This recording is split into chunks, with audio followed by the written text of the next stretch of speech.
Hello, welcome to New Filmmakers Los Angeles in partnership with Movie Maker magazine. I'm here with Jakob Krese and his film La Espera. Let's take a look at a clip from the film.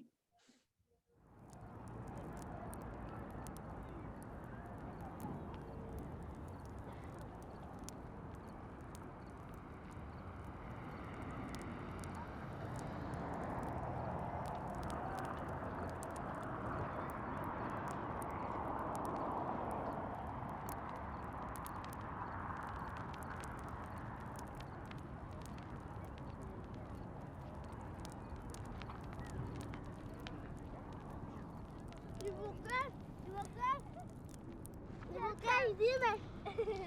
Dime por qué. ¿Qué pasó? ¿Y por qué? ¿Por qué?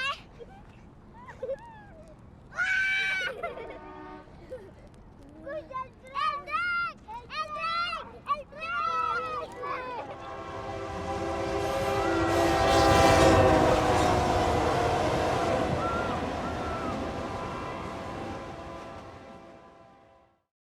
Hi, Jakob. How are you?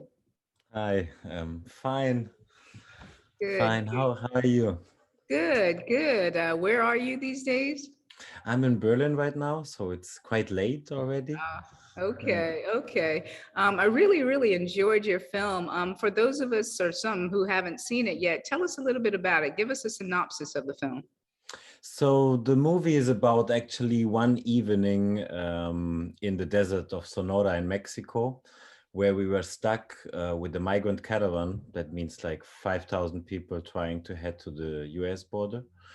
And we were stuck in the desert, and the question was how to continue. And the movie is about whether to jump the train or whether to walk, what to do. And it's about the difference between the male migrants who see it more as an adventure and they just have a backpack and they like say, okay, let's go, we can jump it. And then the single mother who is like worried about their kids and what it means. So it's about this difference.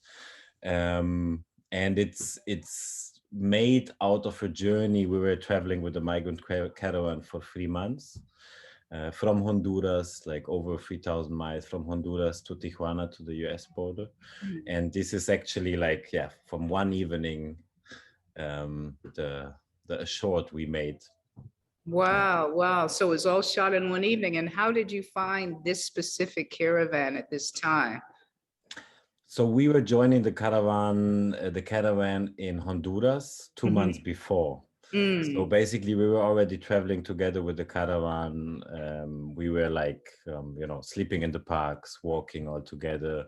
So at this point, it was just like it was part of material of a feature film we just premiered. And Lo que queda en el camino is the feature. And at some point in the editing process, we saw this material and saw, okay, but this very special place, in the middle of nowhere, where like you have all these trucks passing, like the economy is flowing, you have the trains passing, but the people are stuck in the middle of the desert. And we saw this material and thought, okay, let's like in the middle of the editing process of the feature film, we said like, okay, we should do a short out of it. Wow. Which was really thank you. And this was really great as well for us, because always these long feature films, it's always like you edit almost for a year, and it's like always long, hard processes. And like then La Espera came out, and it was so fresh, and it gave like a little glimpse into our journey into the situation. And we're really happy. And then it really went around the globe. So tell me, what was the production process like? You said you shot this particular film in one night. Tell me about the production process, your crew. What was it like to be out there that night? So at that point, it was super difficult because there was no food. There was like a bit of water. Like when you see the women making the tortillas, that's actually because we got like some kilos of wheat to make the tortillas, and everybody was like starving, was super hungry. There was no way, like we were really in the middle of the desert. There was no shop nearby. So I think that was it was in this journey of 3 months we did in the caravan. This was like these 3 days in the desert were the worst. But they were as well really interesting, you know. So in general, like the process of traveling with the migrant caravan was super crazy because it was 3 of us. We are all cameramen, but I was the main director, so I would always do the sound. The other person, or Danilo or Arne, would do the camera, and the one who's not doing the camera would like take all our stuff, the equipment, and would like take a bus to the next station where we meet again. So the craziest thing about the production process is like logistic wise, like you're walking the whole day through the sun, through the rain, you're super exhausted. Then you arrive at some point, and then you have to fill the batteries, you have to find a place to copy the cards and everything, while the whole migrant caravan goes to sleep. We still have to find, like, I don't know, firefighters or a police station or somewhere we can get a little bit of electricity. And then when we go to sleep, like we just fell down, and then after half an hour, the caravan gets up and shouts, "Vamonos, vamonos!" And then you're like, "No, but I just went to sleep." So so it was super tough, but at some point you are like in this mood and you continue, and people are doing much more difficult things, so somehow you start living this life like after 2 months. And so the film is like, yes, it's one evening, but then it's as well the moment on the train, which is like the next morning. So it's one evening and a bit of the morning. But this was like a very compressed evening where somehow so many things happened, because it was so like about this dilemma to jump the train or not. Like everybody was talking about it. There were like these incredible bonfires and all these like intimate talks and scenes. So so it just somehow happened, and we saw in the material, okay, this is something we have to make a shot out of it. Wow, right. Yeah, in that compressed amount of time. So tell me about how many migrants were in the caravan? How many migrant people were in it? So between, it was, you know, it's shifting. It's not all the time the same amount of people, but it's shifting. It was shifting between 7,000 and 10,000 people. Wow. Sometimes they split, sometimes they find each other again. Yes. In that evening, and that was about 7,000 people in that in that evening, I think it was a little bit less, because some were left behind and they still had to come. I think like around 4,000 or 5,000, but a lot, yeah. It was a lot. Wow. And tell me, how were you interacting with them? You know, I mean, you had some very interesting, compelling shots, and being able to look into their lives, and at least those moments that they were there during this short course of time. What was it like to interact with them? You know, at that point, we were already traveling for 2 months with them. So most of them became friends. Like we were like traveling all the time together. And when you go through such a journey, you go through so many like emotions, experiences, you support each other. They saw we are not like there, you know, a lot of reporters who come, they come with a car, they sleep in hotels, they eat in restaurants. So they really like, they actually adopted us. That was like, I remember one situation where where some reporters came and they wanted to make a story, to film them and so on. And some members of the caravan said, no, we have our own film crew. you know, like, so there was already such a big trust that, and they already knew as well, you know, that we are just like part of it, we are observing. They knew we wouldn't just like publish something without letting them know and so on. So that, yeah, that after 2 months, there was, in the beginning, I still remember in the caravan, everybody was like, oh, doing like this in the, you know, in the camera, or some people were hiding their faces and so on. But after 2-3 weeks, everybody knew us already, and it was a total different thing. And a lot of them are worried about the news, you know, because when the news come, they shoot faces, stories, and publish them straight away, which can be dangerous for the people.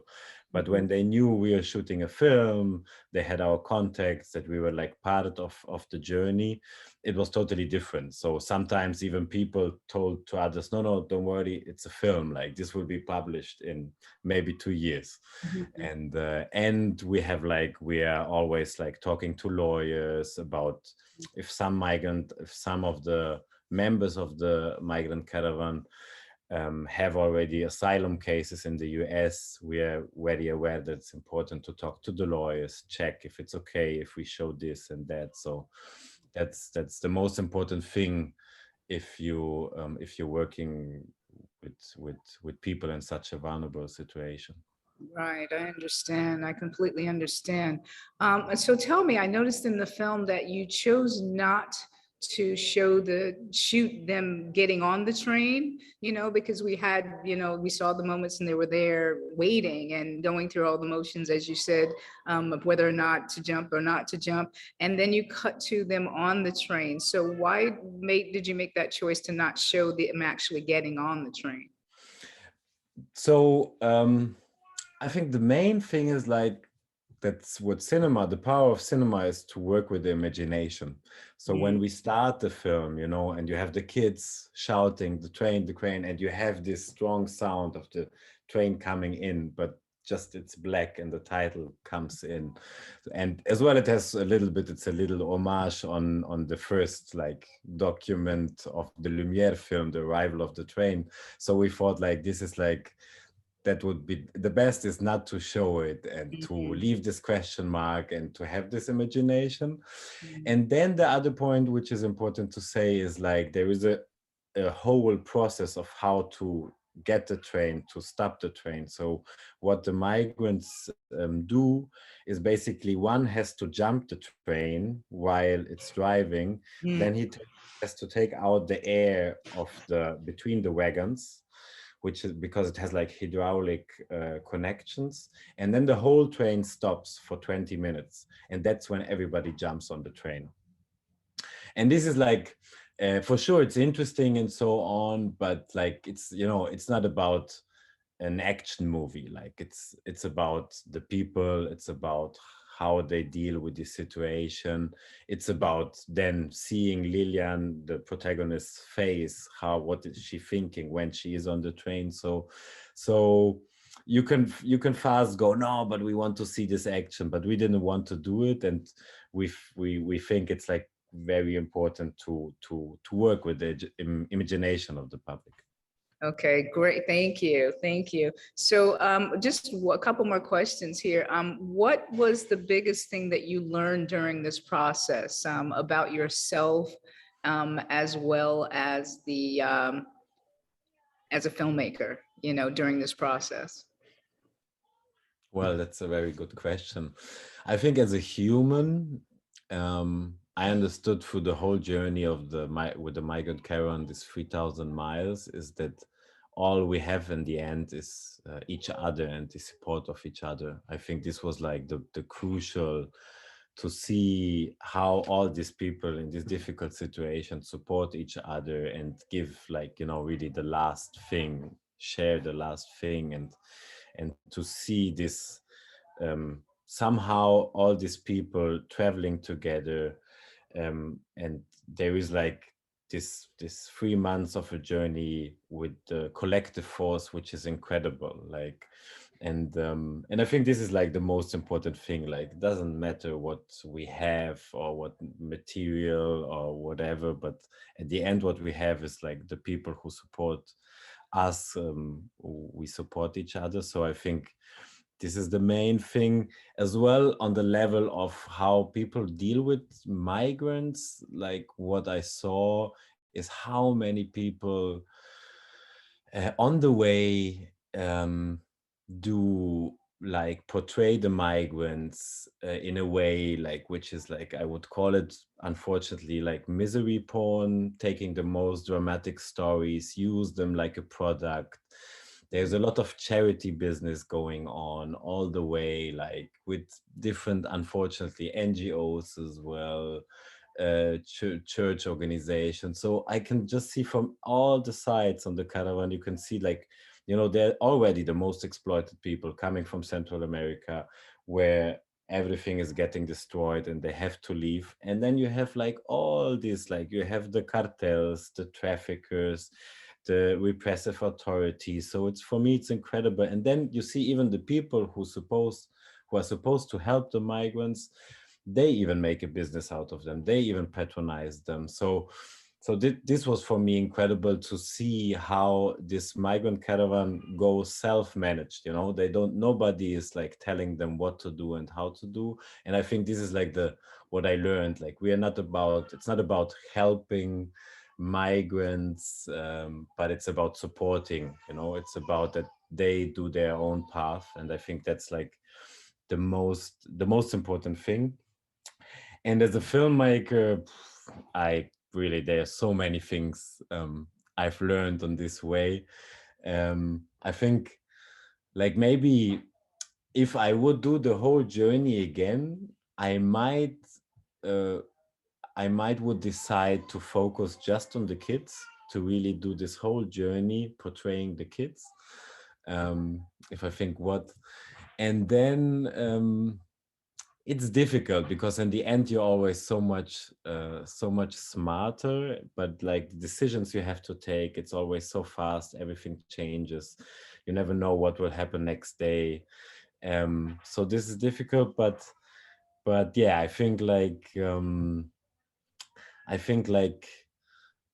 to try, I don't know, like if I would do such a journey again, I would try to think more about what to shoot at what moment, but at the same time I know it's very difficult, and that everything lies, and that's something we saw so fast, everything lies, and all the material we shot lies in the relationship we built with the people we're working together, no? And this is the film crew, this is the people in front of the camera, behind the camera, but like the core of documentary filmmaking lies in relationship, and the relationship we build with the people. I think this is like the most important thing.